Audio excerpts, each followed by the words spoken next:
The following is a conversation with Dr Gianluca Ianiro, a practicing gastroenterologist and clinician scientist based in the Gemelli University Hospital in Rome. Dr Ianiro is a thought leader and pioneer in the application of fecal microbiota transplantation, also known as intestinal microbiota transfer, in a range of diseases.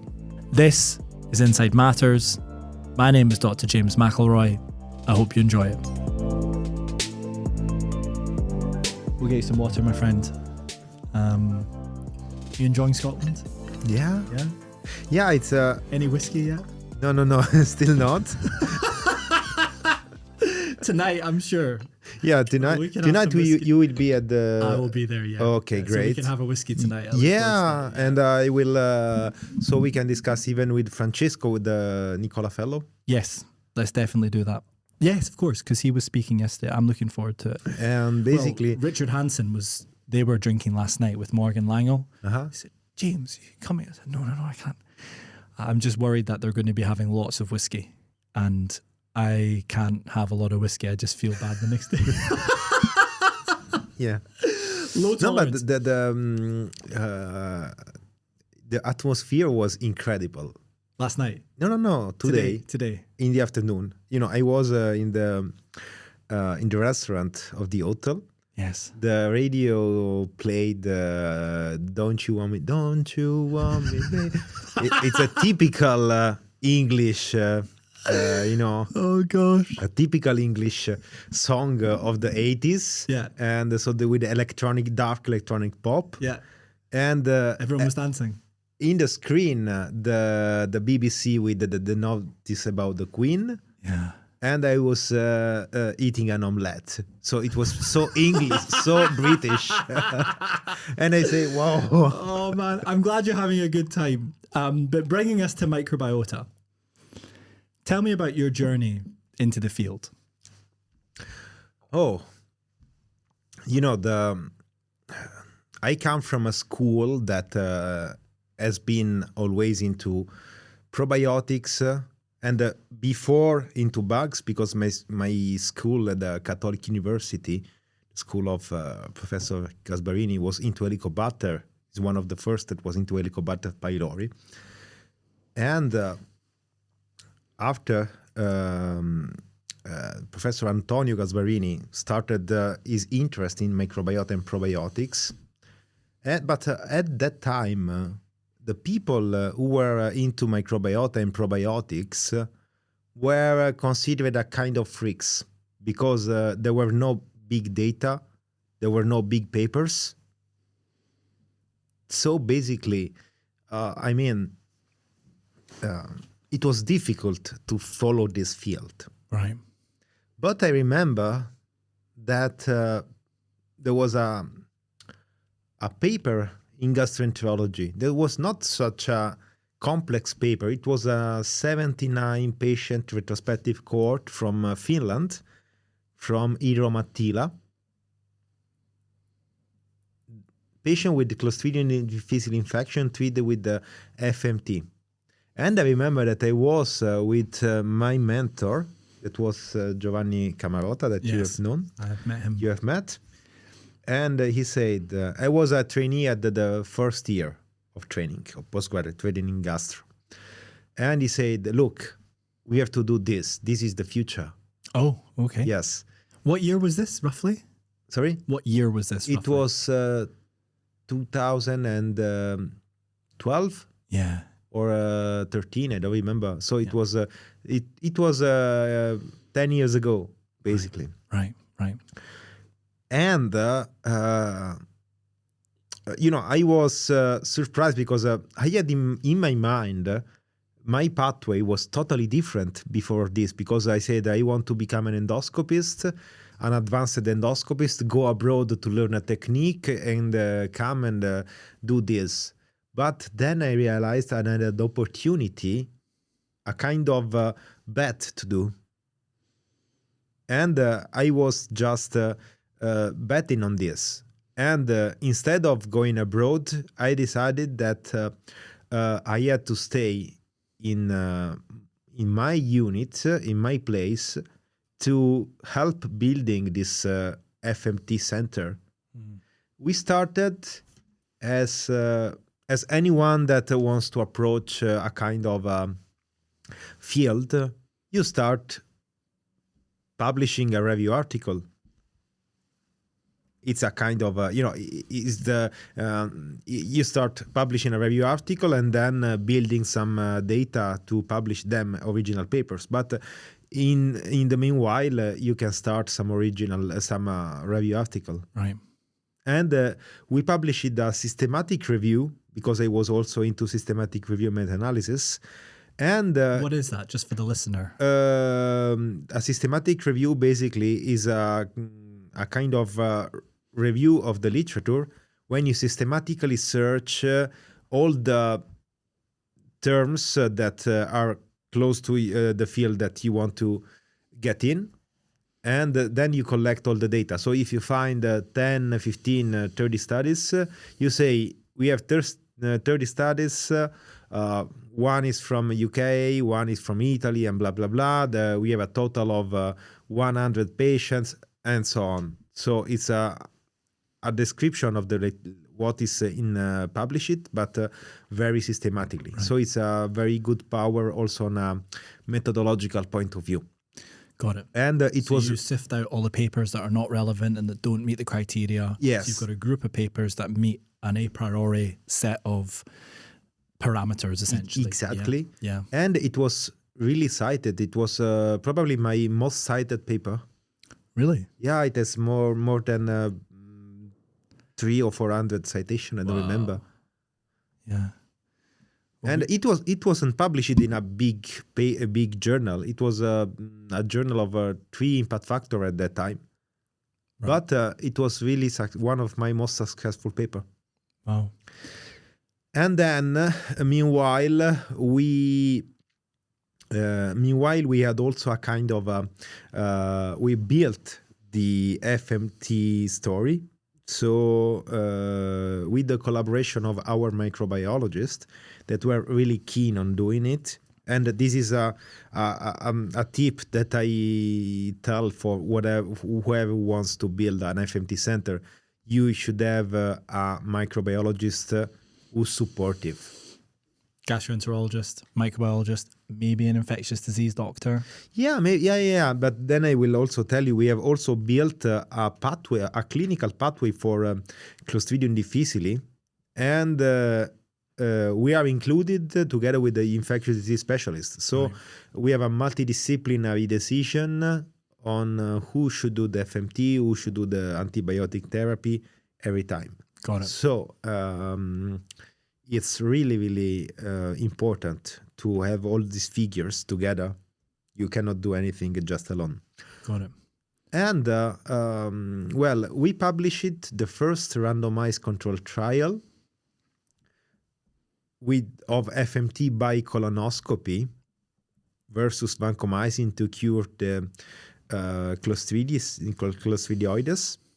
And it was also really appreciated. It has a lot of citation. It was a milestone paper. The APNT. Exactly, yes. The APNT paper. Yes. And then after that, we moved also, as we got a lot of requests from other hospitals, we moved to the frozen material, to using frozen material that as there were some papers that popped out and show how to do it. Right. And especially from the US, right? The US, but also from Finland. Okay. So Finland and the US were pioneering the methods of preparation during the early days? Exactly. It isn't so difficult. It's easy to do it. So basically, it was easy for our microbiologists to follow us in this project. Right. And finally, we participated then to several congresses. I remember that I was started with presenting my FMT papers, FMT projects as posters of abstract at the UEGW. And then we invited talks as well on FMT. For C. diff at this point, right? For at that point as C. diff, but I will tell you later the story. Yes, yes. Then I think that the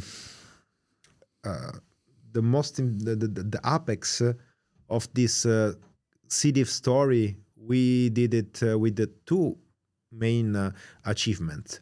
One was the launch of the consensus projects for FMT in clinical practice. We were able to gather a lot of experts from Europe, the first one, and on the stool banks after 2 years. And we had a lot of international experts that became friends. Right. And first conference was in Rome. Right? Yes, exactly. Yeah, I remember. Remember. I remember. Yeah. And we were also, and we also established a lot of collaboration, specifically with the most of them. And this was something that made the FMT be really widespread. Then the other is an original paper that was published in Annals of Internal Medicine that showed that FMT is more effective than vancomycin in preventing the complication of Clostridium, including the bloodstream infection, death, and also the length of stay. What's your hypothesis around that? What's going on? Why does it make... So not only is it preventing the infection with C. diff, right? So patients have C. diff, nasty infection, lots of bowel movements, fever, diarrhea, dehydration, sometimes toxic megacolon, where yes. Death, sometimes, colectomy. The vancomycin sort of suppresses the C. diff, but it doesn't change the rest of the ecosystem in a positive way. And sometimes patients within 8 weeks relapse. So they get another infection or they become reinfected with the same strain. But the FMT seems to prevent them from getting reinfected, right? So that's well established. Yeah. But what you showed was not only does it prevent them being reinfected or sort of relapsing, with the same strain, there's other benefits.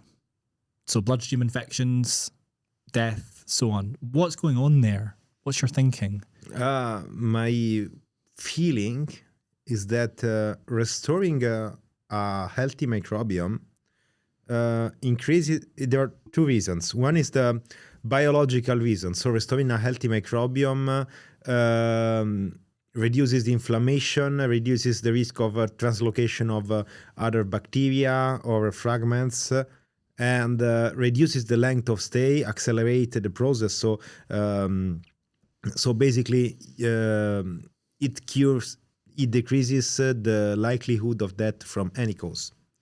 The other is a kind of clinical, because if you cure Clostridium before the patient get out of the hospital, or even does not arrive to be inpatient, to hospitalized. And hospitalization for these fragile people, it's really risky because they can contract new infection, they can have, they can be embedded, the embedded syndrome. So basically, this is another reason. So these are two reasons. Makes sense. So after that publication then, what happened? Oh, well, I have personally understood that, the Clostridium difficile was just a story, but there were a lot of chances, a lot of opportunities, and a lot of also of fun. And I highlight the word fun because I have really fun in doing my job. Otherwise, I would not do just, for surviving. Right. But I do it because it's a passion. Yeah. To me. I've always been able to tell that. It's infectious. Well, and I said, okay, we have to move outside the C. diff And I started to assess FMT in other kind of indications. I was lucky to win a grant from the Italian Ministry of Health for a randomized trial on FMT to improve the response to immune checkpoint inhibitors in renal cell carcinoma. So these immune checkpoint inhibitors, for the listener, are... immune checkpoint inhibitors have some drugs that are able to, if work, they control the tumor by modulating the immune system of the host. So it means it is a breakthrough in medicine because they move the cancer from a life-threatening disease to a chronic disease if they work. Wow. Because there are people that go to take immunotherapy as biological therapy for rheumatoid arthritis or for Crohn's disease. So it means you can think about how is important that this drug work. Right. Right. And some patients take them and they have advanced cancer. It's all over the body. They can take them and then it disappears. Some small number. If they work, response. if they were with a complete response, or they can have also a stable disease, which is a partial response. Right. Which is still okay. Still good, right? Yeah. But I mean...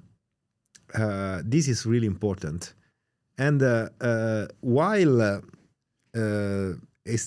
preparing this grant, we had also another achievement.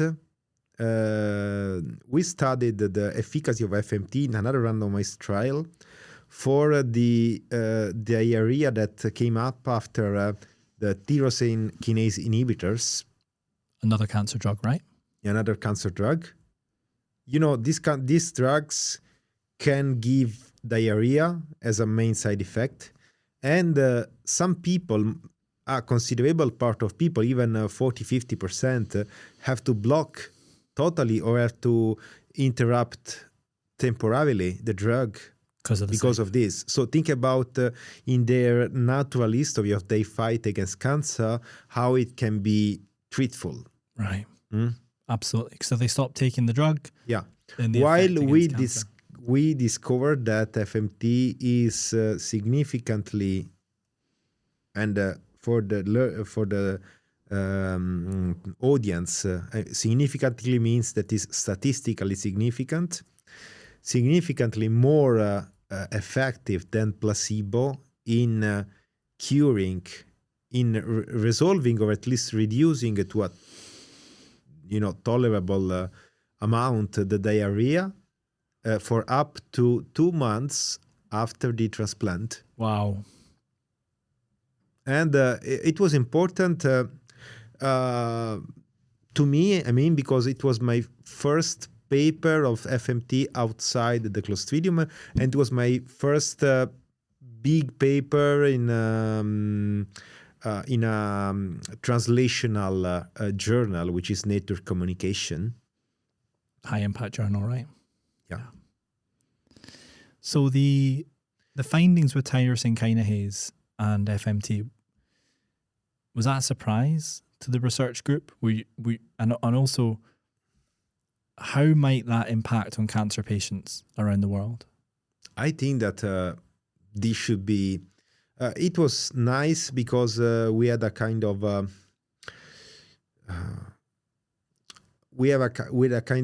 huge response similar to that of 2C diff. So it means that this can be a kind of disease that where a healthy biomass can work. While we will see that other disorder, we need a more precise, more targeted microbiome-based therapy. We'll definitely talk about precision. Yeah. I just want to come back to the tyrosine kinase diarrhea a little bit. So in the C. diff story, it sounds like people became aware of the fact that it was really effective at preventing recurrences of infection.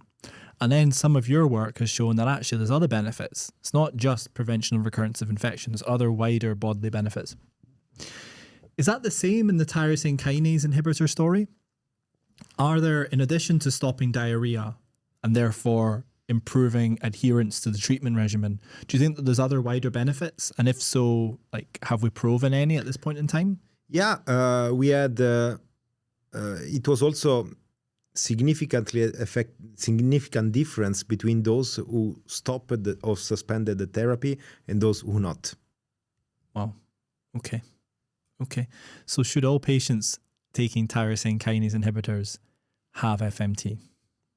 We have also to discuss, because no one has already done it, if they own microbiota before of the chemotherapy. Right. So an autologous FMT can be useful. Interesting. What's the thinking there? The tyrosine kinase inhibitors damage the microbiota and then they get diarrhea? Or we know that all the chemotherapeutics, but also the radiotherapy, influence the microbiota by increasing the pro-inflammatory species, for example, Enterobacteriaceae, and decrease several short-chain fatty acid producer, Akkermansia, lactobacilli, bifidobacteria, and so on, which are all beneficial bacteria. So, I mean, this can be the mechanistic mediator of mucositis that gives diarrhea. Wow. Also in radiotherapy? Also radiotherapy. Because this is a big problem, right? Yeah.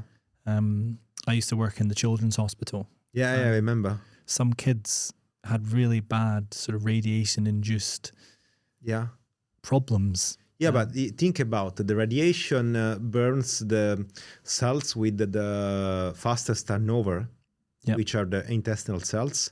There is no mucus, so also the bugs start eating the intestine. Exactly. Yeah, because the bugs love mucin. Yes. Mucin's a prebiotic. Yes. Right? So they get very happy there. Yes. And if there's no mucin to eat, then they start buttering their way into, I guess, the epithelium, right? Exactly. And you probably, as you say, get a shift towards bugs which are more efficient at eating the epithelium rather than the mucus. So it gets worse and worse and worse.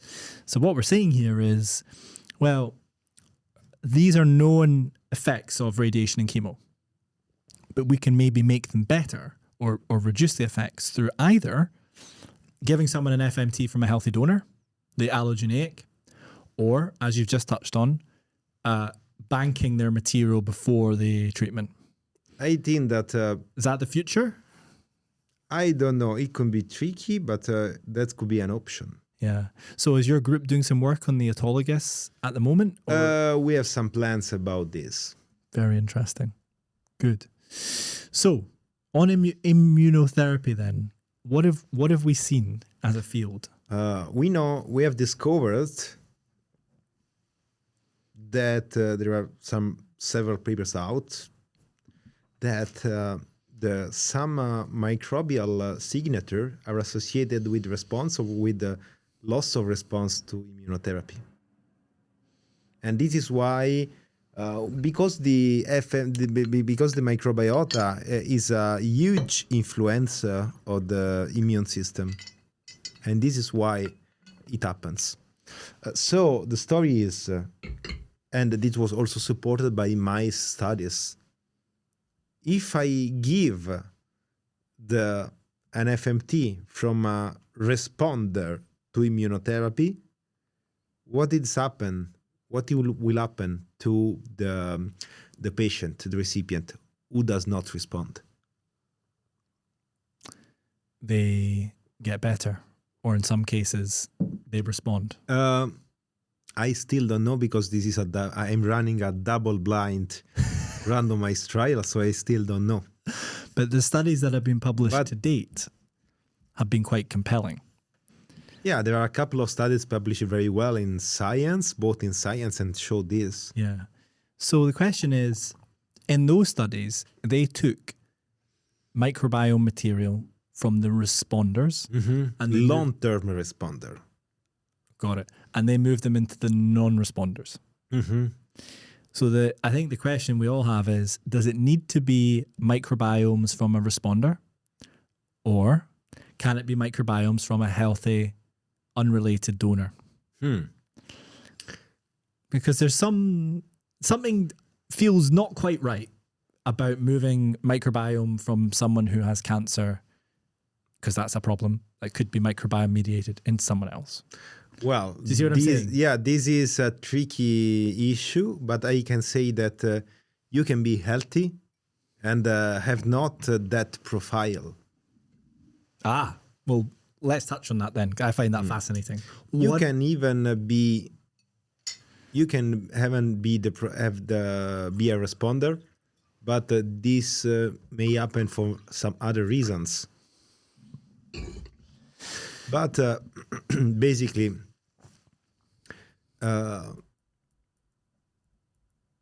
in the guideline, we excluded the people with the gastrointestinal cancers, not with other cancers. Really? That's what the consensus... In the first consensus, it was that way. So would you accept a donor if they had a cancer? Actually, we are not accepting for the common practice. Yes.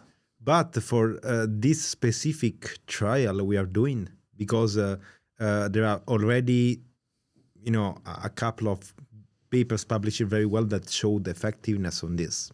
Yeah, I understand that. I find it difficult to figure out how we would scale a product in which the material had to be collected from patients who'd sustained response to immunotherapy. Do you get where I'm coming from? Yes, but I believe that in the future, and that we will discuss about this, for sure. But in the future, we won't accept any more feces from donors. We'll definitely talk about that, because I don't think I agree with you. Maybe one day. But I think I'll have a lot more grey hair in my head. Yes, absolutely. I might be, I don't know, walking. No, I won't be walking with a stick, so I'll still be going to the gym. But yeah. I'll be much older. So coming back then, before we go to the future, and can you tell us a little bit more about the consensus guidelines, and what are they, and how difficult are they to put together, and what are the criteria? What are their purpose? So basically, when you establish a consensus guideline, first of all, you establish a kind of a steering committee, and to decide which are the experts that you should involve. And they are basically taken by cooptation, because you need some people who are expert in the field. Some other society, and you should have the support of a society or at least of a interest group.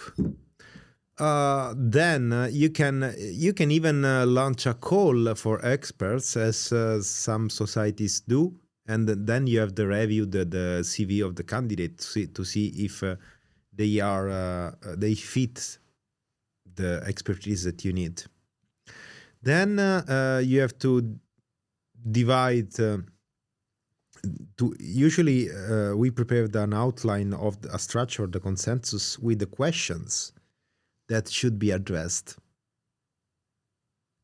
And depending on the topic, you can apply a specific methodology, for example, to define the strength of evidence and the quality of the recommendation. Yes, which is the grade system is the most commonly used. Yep. But it's a kind of it's a lot of work, because you have also to then define the questions, then divide the people in working group, assign a leader to each working group, and then usually I let the working group work alone. So they work on their own we give a time to work and to produce statements and supporting comments and evidence. Then I gathered all together that kind of findings, that kind of material, and started the Delphi process. The Delphi process is a kind of process to achieve the consensus. And it means that everyone should read the initial draft, and agree for each statement. You have to agree, and if you don't agree, you have to explain why. So, if at least the 80% of the people agree with that statement, the statement passes. Got it.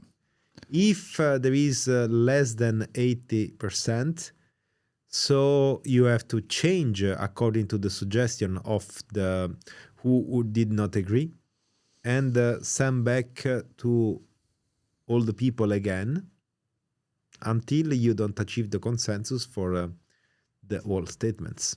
You can even discard some statements, as we did, to because most of the people were not agreed with them. And this process, is this used for many consensus guidelines that are published, and they inform the field around what they should do and what they should do beyond FMT? I'm talking about now. Yeah, basically you can use method. you can this is a standard method on every consensus conference. Got it. And how have the recommendations changed? How has the field changed between the first and second consensus guidelines? And what are we going to see next? Basically, in the first one, we opened to the frozen material. So you move from fresh to frozen. Yes, we just opened to the potential, but we were basically in the second consensus about the stool banking. It was completely different, as we dealt mainly with the logistic and organizational aspects, while the donor screening was more or less the same, and the route of delivery were more or less the same. We gave more strength to the frozen material and to capsules. Yeah. But, there were two different aspects of the same story. So you mentioned capsules. Do you think that eventually we will only do capsules, or do you still see benefit in going up the back passage with the colonoscopy or the enema? For patients with C. diff, it's a benefit because you can see if there are some pseudomembrane that you use as a marker of healing. If you cure the pseudomembrane, you can stop the FMTs. Right. So in some cases, it's still worthwhile to do the colonoscopy. Yeah.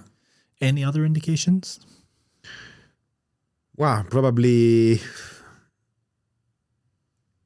I would do it at the start of a FMT session. Right. Of infusion, probably. To have a look at what's going on. Yes. So is there a difference in effectiveness if you deliver to the upper GI tract versus the lower GI tract? Well, if you compare capsule and colonoscopy, basically it is the same. In C. diff. Mm-hmm. But it might be different in other areas, right? Probably. Mm. So, even because of the compliance, because you can repeat more easily the infusions. Yeah. Should we talk about ulcerative colitis? Yeah. So where are we right now with microbiome in ulcerative colitis, form of inflammatory bowel disease? I think we were a bit stuck until a few years ago, because we had several papers that showed more or less the same story, so that it works in 1 of 3 people. 1 out of 3 people? 1 of 3 people, so 25, 20, 30%, 1 of 3, 4 people. But that basically we didn't know which was the right protocol, because all the protocol was different. Very different, right? Very different. And they had also, and it was another point, which is a cultural shift. It was, it came out a couple of papers published in, one in the Lancet Gastroenterology Pathology, which is the... Param Sothi. Yeah, but it's the Lotus trial, I think it's called. That's just come out very recently, right? Yeah. And it is nice for 2 reasons. First, they used preconditioning antibiotics to prepare the microbiome engraftment. We need to talk about engraftment. I'm going to make a note. Yeah. And the other point is that they used FMT in capsules for a long term. and they assessed also not only the induction of remission, but also the maintenance of remission. Right. So the studies before the Lotus, and we'll get on to Lotus. And in another paper published just in Gut, they showed which were the microbial determinants of success. Well, that's very, very interesting and very important potentially for future improvements to the treatment. But going back a step before the Lotus, all the studies were showing 1 in 3. Was that an induction of remission or induction and maintenance? Like, what was it in terms of the data? Basically, they reached both outcomes. That's great. Yeah. That's This great. is great because it's a cultural shift, because it means that you don't have to consider FMT just a kind of magic pill. Right. That you have one shot and that's enough. You need more than one. You need to consider it as a chronic treatment for chronic disorders. Would you ever treat the Crohn's disease with just one bout of biological therapy? No. Would you treat hypertension with just one cycle of furosemide? No. Would you treat diabetes just with the one cycle of insulin? No. So why should you do with the FMT? Well, this is a really common sense practice. Well, let's just discuss this. So I'll push back on you a little bit, and I'll say the following: if the microorganisms from the FMT stay in the gut after FMT, and they produce short-chain fatty acids, and maybe they are involved in bile acid metabolism, and they produce some other things that we haven't characterized, and they stay there, and these chemical factories are just going all the time, then maybe you don't need to give another one if they stay. Yes, but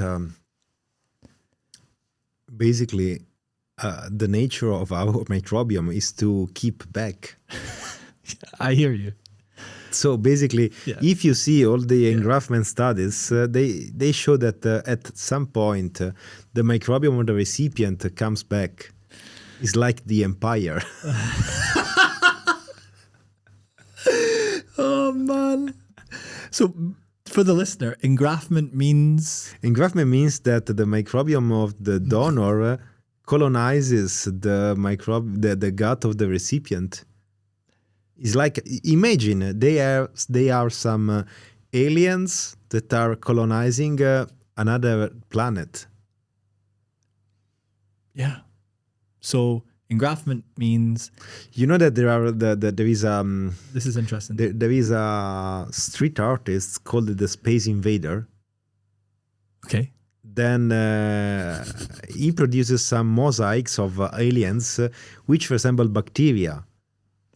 And it's very, I noticed it because in Rome, in one street, there is one application of that mosaics. And I saw it and said, okay, it's a bug. It's a microbiome. Yes. I like it a lot. Any analogy to space, I'm kind of in for, I'm not going to lie. So we've talked about engraftment. How important is engraftment for the success of FMT? I think, I'm a bit biased because it's my white whale. The engraftment is my white whale. And you're a fan of engraftment. Yes, I am a big fan of engraftment. And I have read that there is a blackboard in my room at the university. Yeah. And there is a written very big engraftment to remember what I'm searching for every day. This is cool. Is there anything else in the blackboards like that gives you inspiration or that helps sort of keep you on the straight and narrow? Yeah, the postcards of my daughter. Yeah. When she comes That's nice. in the office and she writes me. That's nice. And no, so basically, there are several findings, several reports that suggest that the engraftment are linked are related to the clinical success. Yeah. And in which indications and patient populations? We have data on metabolic syndrome. There is a Dutch paper. We have a data on another Dutch paper show it in ulcerative colitis. There is one issue that how to assess the engraftment. Right. We are working with the lab of Professor Segata, which is a close friend, to define it, and we established a kind of way to define engraftment, which is basically the number of species we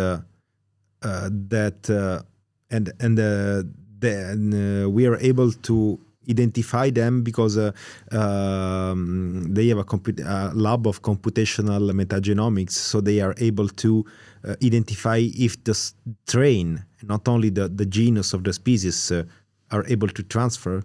Yeah. And as the strains are quite unique for each of us, you can really say if it is your strain that colonized me or it's my strain that has kept still on the position. Yeah. Okay, so you mean the engraftment can be defined as the number of species that come from the donor divided by the number of whole species that the recipient has after FMT. If the donor species are that are present are more than 50%, so there was the engraftment. If it is less than 50%, there is no engraftment. Got it. And sometimes after FMT, IMT, there's bugs that appear that weren't in the donor material and weren't in the patient before the treatment, but have found their way in. What's that all about? They come from the environment? I don't think so. I think that there are some some bugs. I think about bugs as person because basically I think that the human environment and microbe environment work as well at the same way. They're the same. And there are some bugs that need some other bugs to grow. Yeah. For example, but even in the human society, if, for example, you are a fisherman, to get money, you have someone to sell the fish. Right. So if you have a fish shop at the market, you can sell the fish, so you will get money, you can buy a car, so the car will be used, so you can take the fuel, so I will establish a fuel shop and so on. And the microbes are the same. Yeah, the microbes are the same. So probably if you see new species, maybe there are some species that can colonize by diet, but in other conditions they don't stay, they pass. And in a new condition with a healthier microbiome, they are able to grow, for example. Got it. So if engraftment's important, how do we maximize the chances of engraftment happening? Okay, well, the report in Science, they used it as well as the Lotus trial, used a preconditioning antibiotics to do this, and this is one way. Another way is to repeat the infusions. To do more FMT. So the more you do it, the more material is provided. And another one is to feed the bacteria after. There is one paper published in Nature Medicine that used low fermentable fibers after FMT that were much more effective than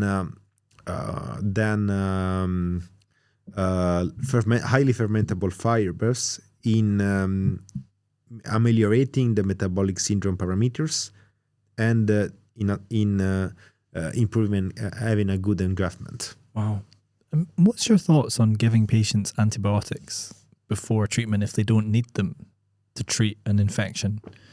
You think This is okay? why, but you can use some non-absorbable antibiotics that have almost no effect.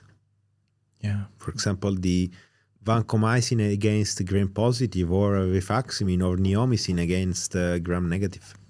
But is it the rifaximin or the vancomycin or the neomycin that's having the effect, or is it the FMT? They can prepare the environment, right? And probably Clostridium difficile infection works as an indication, probably also because they had a lot of antibiotics before. Right. Well, so for ulcerative colitis then, there was also a recent published paper which did FMT and dietary manipulation. Yes. From one India. published it in without inflammatory diet. That's right. Anti-inflammatory diet. I don't know what an anti-inflammatory diet is. Do you? Yes, it's an anti-inflammatory diet, they call it, but it's right. So it's like plants? Yes, actually,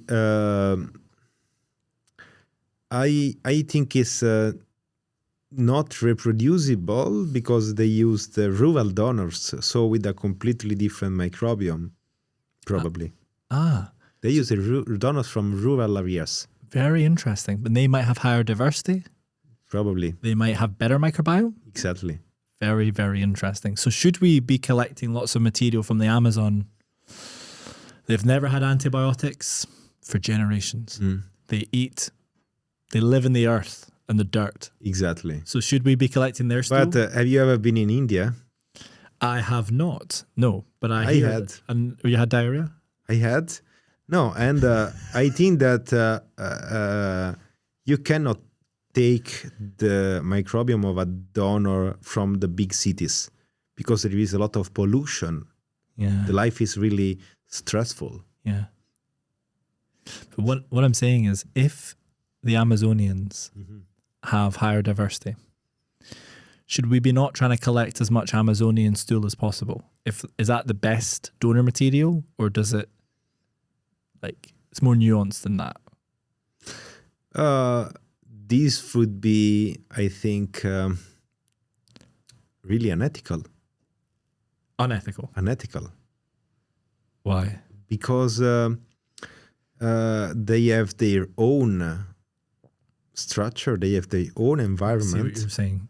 Yes. And it would impact on that. Exactly. Yes. But I believe that the way is to, it's a tricky because you cannot pay donors, and it is right, because otherwise you would have a lot of people that would lie about their antibiotic consuming, their sexual habits, their drug consumption, and so on. Yeah.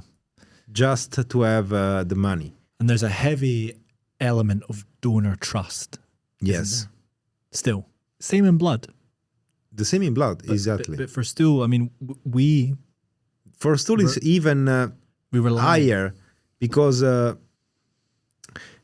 if you say, I have not taken antibiotics, and you have taken, there is no blood test to show it. You can see only by feces, maybe, if you have a low diversity, but you cannot say you have taken antibiotics. Right. Absolutely. So we rely on goodwill, good faith, altruism to get our material. Yeah. And I think that's the way it should be.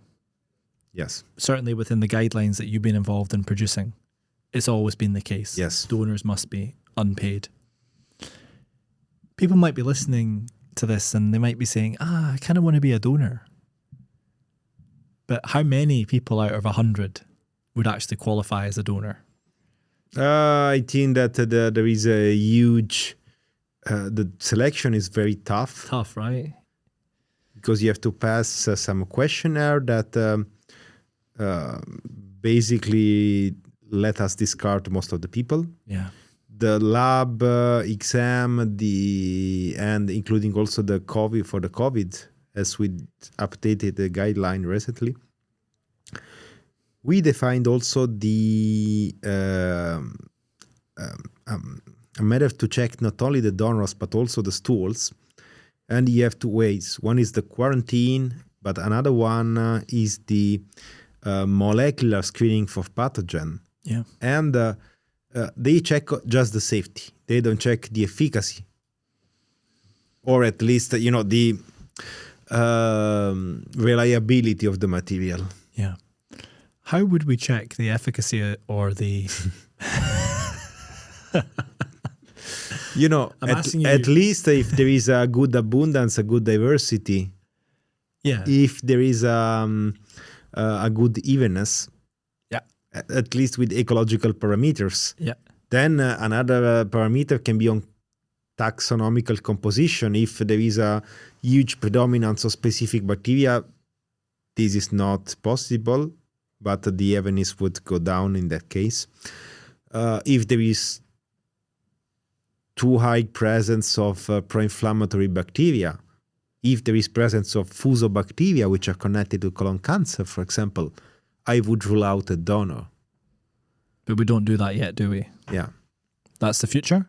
That's the future, but probably, as I said, it's impossible to have that donor and take it under a glass for all his life as a chicken or I hear you. You'll never have the perfect person. Yes. And even if you find the perfect person, the first time that the patient the donor has to take antibiotics for a pneumonia and then for a urinary infection, you have lost that. Lost the perfect donor. Exactly. So we will get onto the future. I want to bring us back to ulcerative colitis. So if 1 in 3 people with ulcerative colitis benefit from FMT, why are we not doing FMT for everyone with ulcerative colitis? First, because all the studies have investigated the people in a specific condition, so mild to moderate ulcerative colitis. And I think that the real issue is those who need the biological therapy. So probably you mean there are some people with moderate ulcerative colitis that can benefit of FMT so that they can do FMT instead of biological therapy. And that could be interesting. Very interesting. And biological therapy to give a better response. Yes. But there might be people listening to this going, I've got ulcerative colitis. I want FMT, but they can't get it. Is that because we still need to do more research? I think that first we need some more reproducibility on this. Some more studies. Yes. And those studies need to tell us how many FMTs?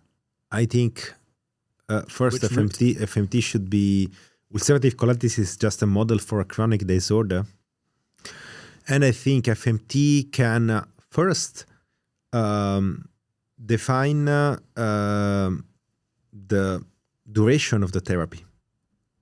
Yeah. Another point is what you are giving to the patient. Right.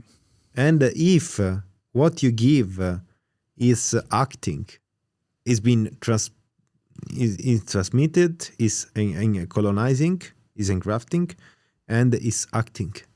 Because if you put some microbial signature, but they don't attach the colon, they don't produce beneficial metabolites and so on, it's a debacle. So there's still work to do for Yes. these patients.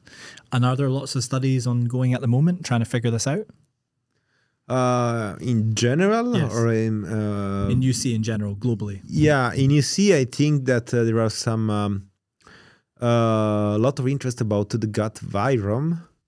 Oh, we've not talked about the virome. Yes. So what is the virome? The virome is there are some, as there are the human viruses, there are also some viruses of the bacteria. So viruses that colonize the bacteria, Yeah. and that they are able to fight the bacteria or to help transmitting some genetic pieces that are called the plasmids that are basically useful for the survival of the microbe. Right. So, and Wow. we know that in ulcerative colitis, the gut virome is totally deranged. Okay. So, if the virome is deranged and the bacterial element is deranged, what are we going to do in the future? Do we give the viruses? Do we give the bacteria? I think that... do we give both? I think that, I think that we should first establish the relationship between bacteriophages and basically bacteria. And we have to identify if by giving only bacteria also the virome changes. I don't know. Does anyone know? We've not done the work yet. No, because consortia has been not studied for the virus. Yeah. Yeah. So we're straying into the future now. Before we get there, has there been some really pioneering FMT work in other areas that we should discuss? So we've talked about the immune checkpoint inhibitors, talked about ulcerative colitis. We talk also about metabolic syndrome, and no, I think that these are the most relevant right now. What about IBS? In IBS, there is, all IBS papers are so and so. It means that the results are not brilliant. And we also published the meta-analysis with Alex Ford some years ago that confirmed it. Then another paper appeared, which is an FMT paper from the Norwegian people that selected a super donor, so a super healthy donor with a very favorable microbiome. Yeah, I saw that paper. Yes, It's a super donor. it's and they had it was surprising as they had incredible effect because they had almost 90% of efficacy, which is in IBS has not been reached by any drug. Yeah. But sorry, 90%. Yeah, 90%. Wow. It's Wow. another. That's incredible, no? That's incredible, and the even more incredible is that those people had a sustained remission. Wow. So my game changer. Yes, but I mean, okay, you have found this brilliant donor. I don't know. You put you take it at home and you make him eat well, healthy, and so on. But after, what happens? Well, I know the paper you're talking about, and they said super donor, and then I read their criteria, and I was just like, what is it about this donor that's actually super? And I'm not sure. It hasn't taken antibiotics almost, or just 2 or 3 antibiotics in his life. He was born by vaginal delivery, okay. And breastfed. Sure, but there's lots of donors who are like that, right? Yes. Because I mean, it gets back to what is a super donor. So a super donor could be someone who donates 3 times a day. It could be someone who has a very large stool every time they donate. Yeah. Right? I'm playing devil's advocate, right? I mean, I don't think we as a field have actually said, look, let's all sit down and have a chat about what the best donor would be for each indication. We still don't know. We don't know. We should have the conversation. You can bring us to Rome and we'll do the consensus conference on the best donor. Yes. So let us now move to a slightly different area. What is the best diet for the microbiome? Oh.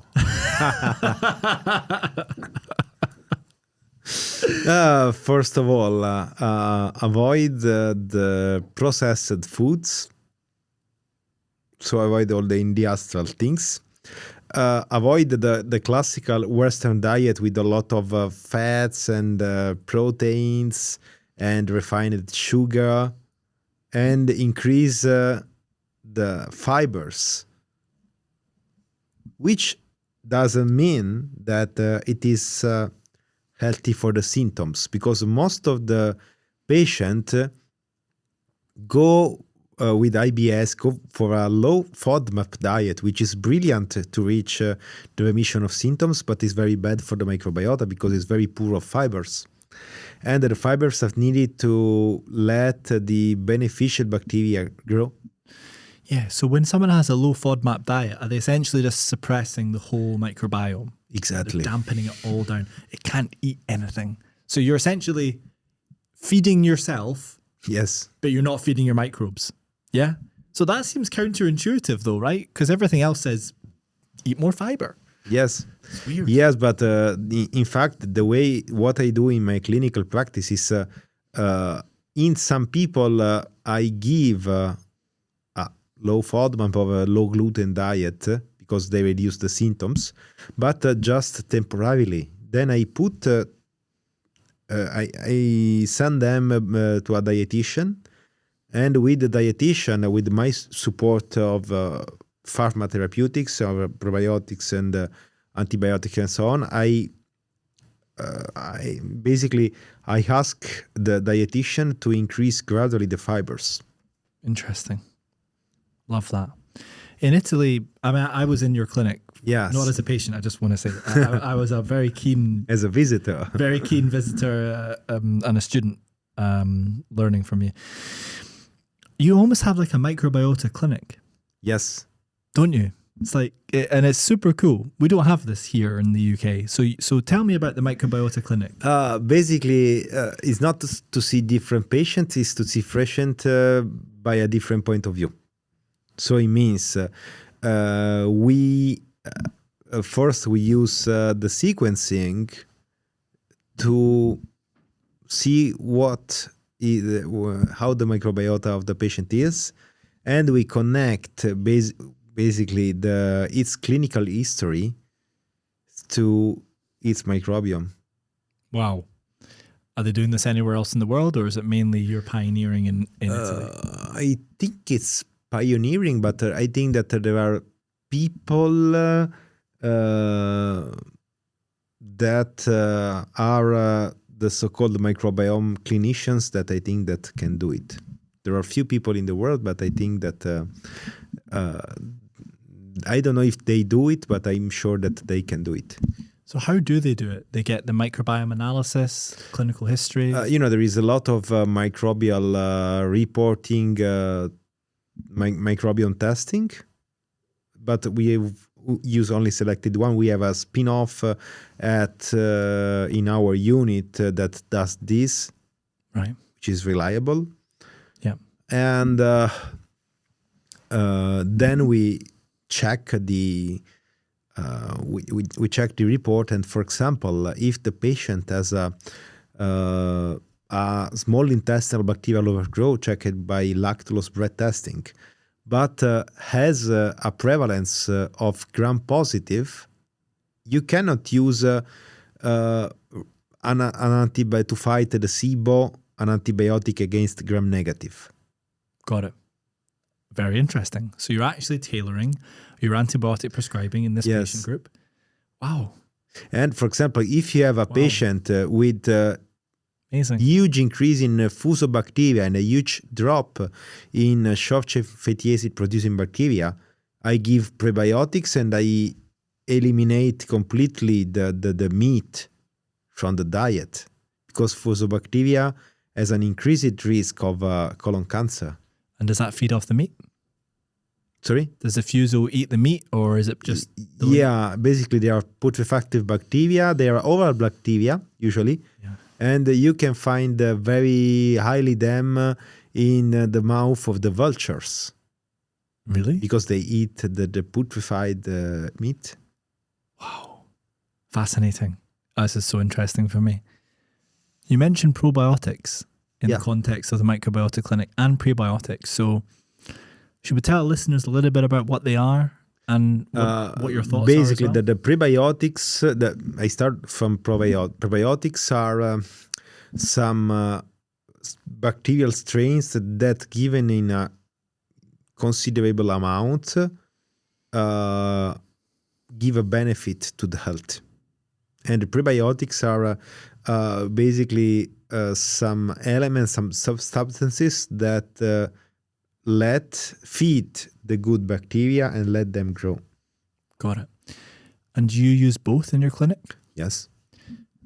Tell me about the probiotics then, because that's probably more controversial. Yeah, probiotics means nothing. It's a term that means nothing, because probiotic, you can have an Escherichia coli, commensal Escherichia coli, which is a proteobacterium, and you can have a bifidobacterium, which is an actinobacteria. You can have a lactobacillus, which is a firmicutes. So there is a huge phylogenetic distance between the three of them. Massive. So, but they are under the umbrella term of probiotics, which is useless in my clinical practice. So do you recommend probiotics to patients, or does it very specific?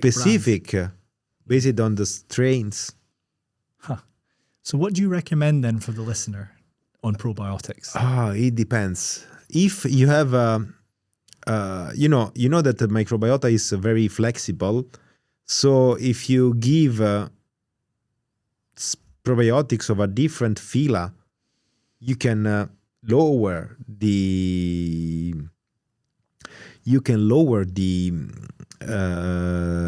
other phyla, which, for example, the proteobacteria. For example, if you have an increase in proteobacteria, what I do?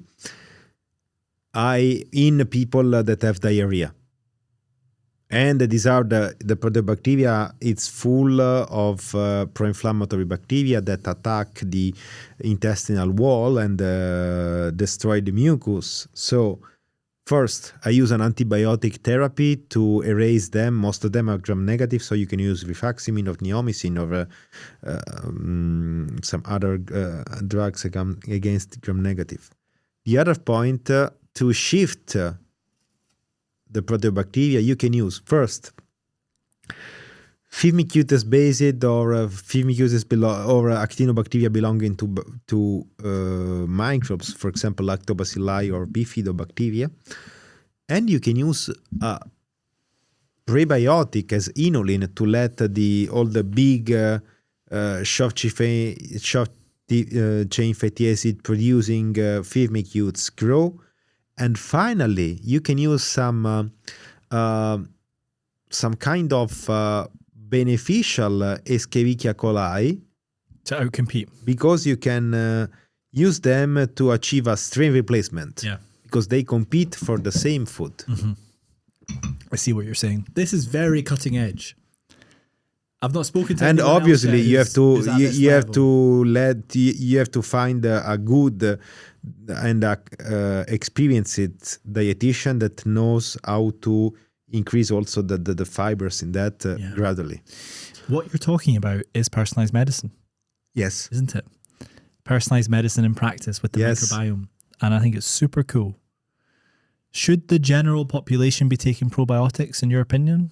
Or should it be for specific uses? Yeah, but I think it's for specific use. It's like to say, should general population should take antibiotics? Right. It's the same. Right.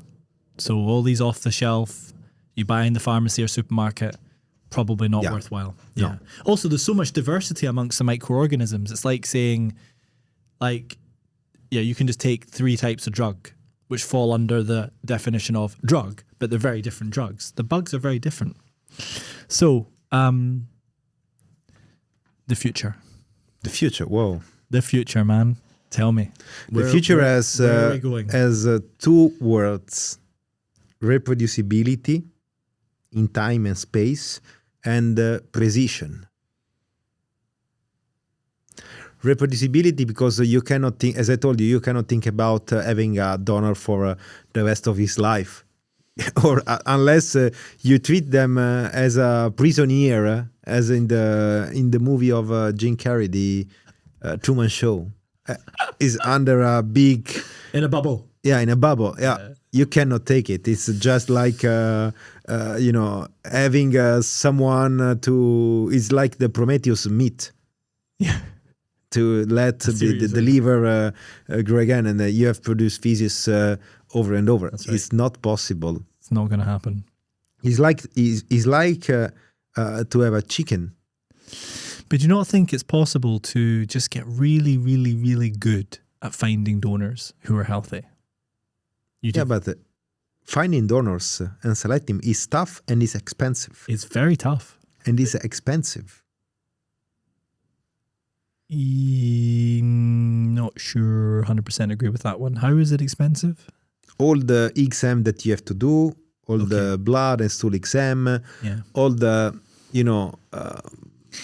But when you hit scale, these costs come down because you have economies of scale. But I take the point. It's hard. I totally agree with that. It's hard. And you never have a microbiome that's exactly the same. So exactly. And this is the reproducibility. Yeah. And the other point of the microbiome is there is the precision. The precision. Yeah. Maybe you can have a perfect microbiome, but you have a strain that is up, and I don't need that strain. Right. So probably in the future, the synthetic microbial consortia have to be considered and evaluated. So on the consortia are basically some gathering of specific bacteria that are grown in a synthetic artificial way. Sure. Starting from cultures, but then cultured in a different medium. So basically, it's as produced artificially as done for the probiotics in a more complex way. Yes, but basically done on this, and I think there should be. The research on this should be implemented for the future. The consortia don't have any viruses, but the viruses might be important. The consortia that, at my knowledge, are studied have not viruses, but I don't know if when they go, they produce viruses. Right. The virome changes based on the new bacteria arriving. I see what you're saying. I mean, for blood transfusions, we've said for a long time, we're going to be able to replicate this in a synthetic manner, but we've never been able to do it. Is there something magical potentially about the donor-derived formulation that we might just never be able to replicate?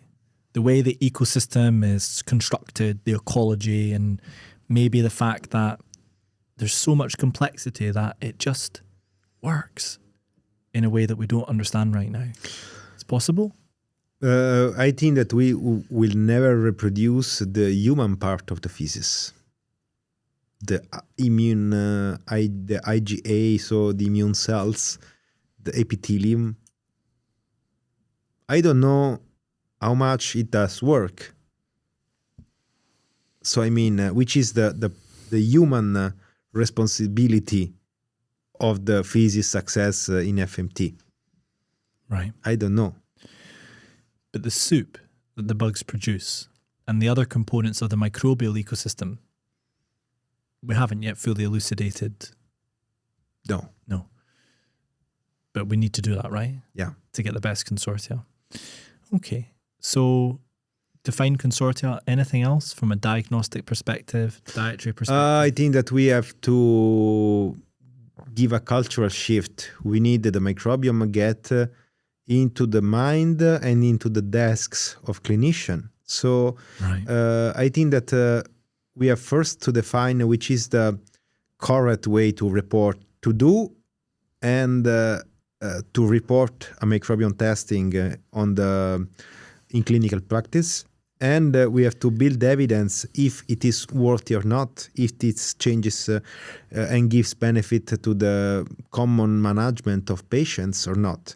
And then we have to educate people to think about it. We have to make the two fields closer. So the microbiome related basic science and the clinical practice. You're doing quite a lot of work on both areas right now, aren't you? Yeah, and you're doing a good job. Yeah, and I'm happy of this. So We've been going for over an hour. Whoa. Yeah. We got a conference to go back to. Just wanted to say thank you very much. It's a pleasure to be podcast. invited to here. Thank you, Gianluca. And say hello to all the listeners. Yeah. Hello to all the listeners. If they want to follow you, they can follow you on Twitter. On Twitter, yes. It's very easy. It's just they can find my name and surname, and I will be happy to share my experiences. Gianluca, thank you. Thank you. Pleasure. Pleasure.